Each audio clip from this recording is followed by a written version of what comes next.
Welcome to another edition of Smart Chat here on YouTube.com. And breaking news from MLB. Pirates acquire IKE Davis from the Mets for Zach Thornton.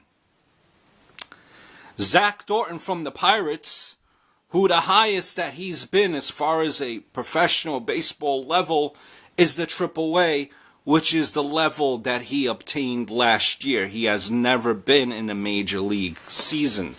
And for IKE Davis, the departure of Davis means now that it seems like Lucas Duda will be your first baseman going forward, or at least for the time being, something that he had assumed since earlier this year.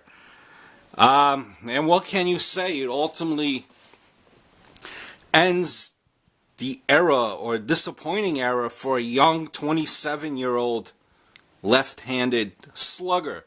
He was touted as being the next big thing. I Like Ike was the campaign. Bring Up Ike was the campaign. And now here we are just a few years later. IKE Davis on his way out to the Pittsburgh Pirates. And I think the error in this is that the Mets ultimately played their hand in the sense of made it publicly known that IKE Davis, that they were looking to trade IKE Davis. And when teams know that you're looking to trade a player, you're ultimately not going to get what you would have had they not known that you're looking to trade a player. They made it publicly known that they are looking to trade him. So ultimately, this deal for someone that's never been in the major league, someone that has not even made the prospect list for the Pirates as far as top 100 prospects, to me, it seems that the Pirates have walked away like bandits. They got the better end of this deal. And what this means that the Pittsburgh Pirates will take on the rest of IKE Davis's $3.14 million left on his 2014 salary, and will control his rights via arbitration through 2016. You figure when Davis gets to Pittsburgh, he will work in some type of platoon with Gabby Sanchez. Speaking of 100 top 100 prospect, IKE Davis was that strong rookie campaign in 2010.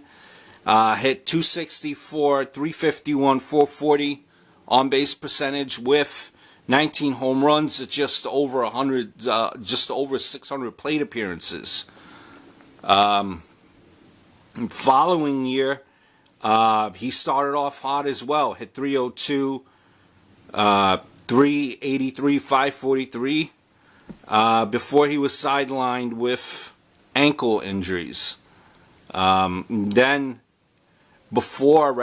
that 2012 season, reportedly contracted valley fever, but he still managed to hit 32 home runs in just 584 plate appearances.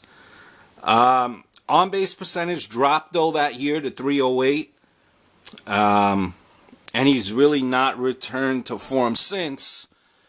Strikeout numbers have gone up as well. Last year he ended the season 205, 10 home runs. That's about it.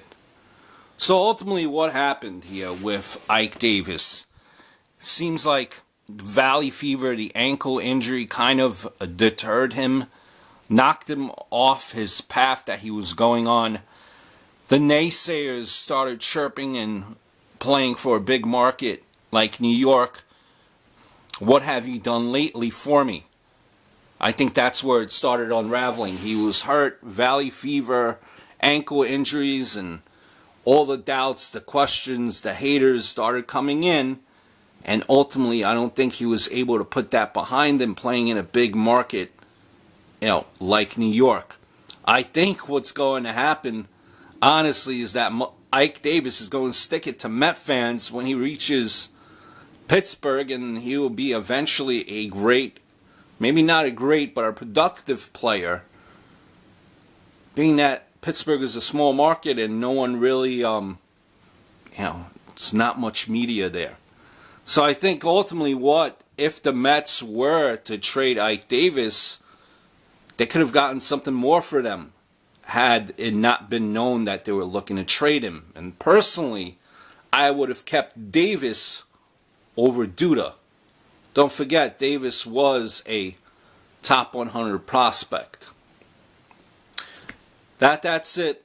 Just some breaking news. Don't think that this is a good trade for the Mets. They got a bad deal. You don't know what Zach Thornton's going to become of, but he's nowhere on the list as far as top prospects for the Pirates. Never played major leagues.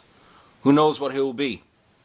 But until next time, adios, over and out. Leave me thoughts on what you think about the trade, and until next time.